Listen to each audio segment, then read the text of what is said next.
Hi, I'm Daniel from Ratings.com. Today, we're testing the A8F, Sony's 2018 OLED TV. It offers excellent performance across the board, but looks especially impressive in dark rooms due to the ability to produce perfect blacks. The picture quality is almost identical to last year's Sony A1E OLED. We bought the 55-inch size to test, but it also comes in 65 inches. We do expect this larger size to have very similar performance, but bigger TVs tend to have more uniformity issues. We'll go over the design of the TV and then focus on the picture quality. We'll then look at the motion handling and input lag before comparing to competing models currently on the market. The design of the A8F is sleek. Unlike last year's A1E, it sits upright on a central stand with a small footprint. This is good for those who want to put it on a smaller table, and for those who don't like the tilt of the 2017 model. There are two sets of inputs. One set is directed out the side, and another set down the back. These side inputs are nice and easy to access if the TV is placed close to a wall or mounted. These inputs can all be neatly covered up by plastic panels, so the back looks tidy and uniform. It is also possible to route all of the cables down through the rear of the stand, which is nice. Only two of the HDMI ports support HDMI 2.0 full bandwidth, and one of these is also the HDMI port for the audio return channel, or ARC. This may be a limitation for people who have multiple full bandwidth devices, such as a PC and multiple HDR game consoles. The TV is very thin when viewed from the side, so you should take care when moving it, despite the excellent build quality. Looking at the TV through a thermal camera, we can see that the heat is relatively evenly distributed. You can see warmer areas where the electronics are behind the panel. Now to the picture quality. We'll be comparing to TVs which are currently available, but this will change as more models are released throughout the year. For an updated comparison with new models as we buy and test them, see the review page on our website, which is linked below. Like other OLEDs, the Sony A8F can produce perfectly deep blacks, as it can turn off each pixel completely. This results in deep and detailed dark scenes. Unlike LCD TVs, the A8F and other OLED TVs don't require local dimming. Blooming in this video is a result of reflections in the glass or in the lens of our camera. This results in an excellent darkroom performance. For those who have a wide room and sometimes watch the TV from an angle, the A8F is a great choice. When viewed at an angle, the brightness doesn't change much and the image remains mostly accurate. This is much better than TVs with VA panels, such as the Sony X900F and Samsung Q9FN. The TV is excellent at dealing with reflections. It has a glossy finish, so reflections do remain defined rather than smeared, but their intensity is reduced significantly. Like many other TVs with excellent reflection handling, this does result in a purple tint though, which some people don't like. It is especially visible when the TV is off. The A8F can produce bright highlights in our HDR reel scene at about 640 nits. Looking at the distribution of brightness results, we can see that only a few TVs can get brighter with this scene. Other small areas like the 2% and 10% window can also get bright.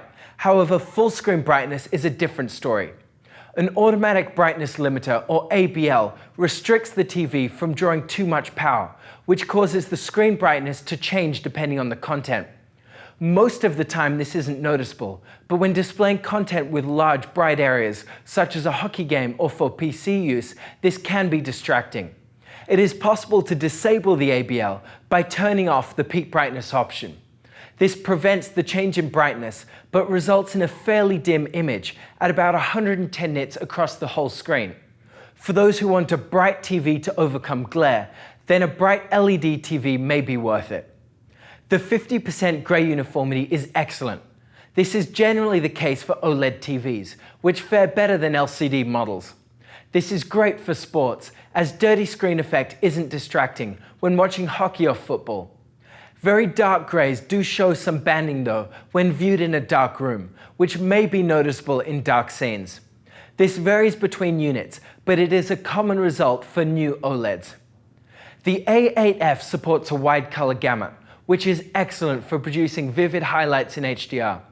It isn't as good as the Samsung QLEDs, but still makes HDR content pop. Like other OLED TVs, the A8F may have the risk of burn-in after displaying long periods of static content. This is because they use an organic compound to emit light, which degrades with usage. For normal use, this is unlikely to cause any issues, but we are still investigating how this affects long-term performance. You can see more information about this in the video series linked below.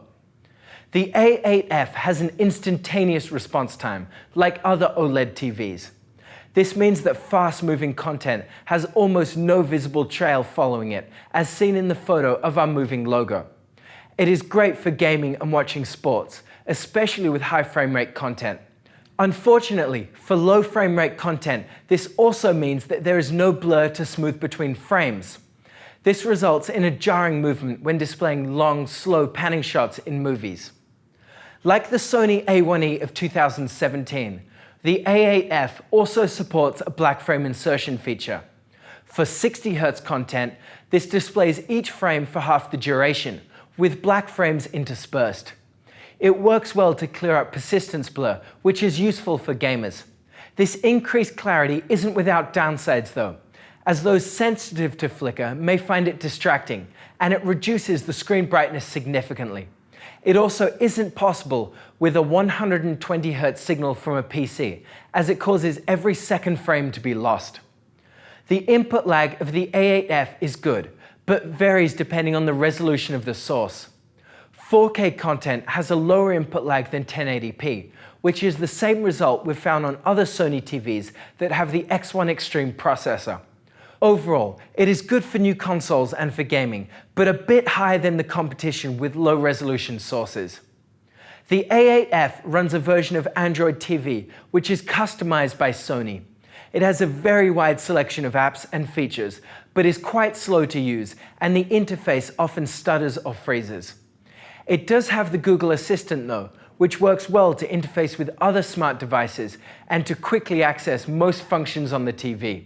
So overall, the A8F is an excellent TV with impressive picture quality, especially when viewed in a dark room. It isn't without flaws though, as those who view a lot of static content may be concerned about burn-in, and the whole screen can't get very bright to overcome glare or for PC use.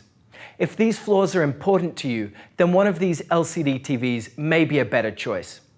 The Sony A1E is the predecessor to this year's A8F. Both TVs offer almost identical performance, but they have a different design, and the A8F sits upright rather than leaning backwards. Due to the similarities, the cheaper TV is the way to go.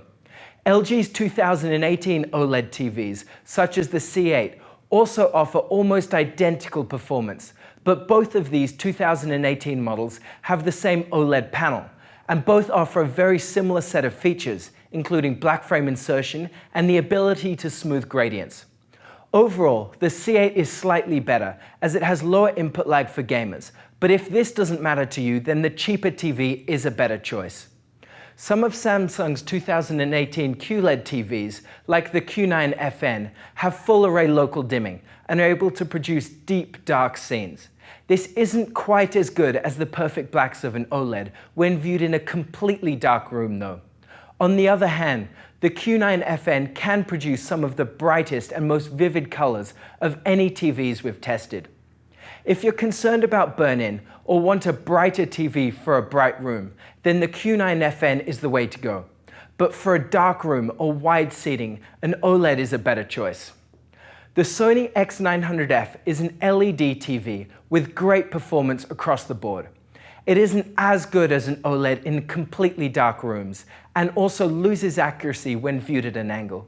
If you're looking to save some money, but still want an impressive HDR experience, then the X900F is the way to go.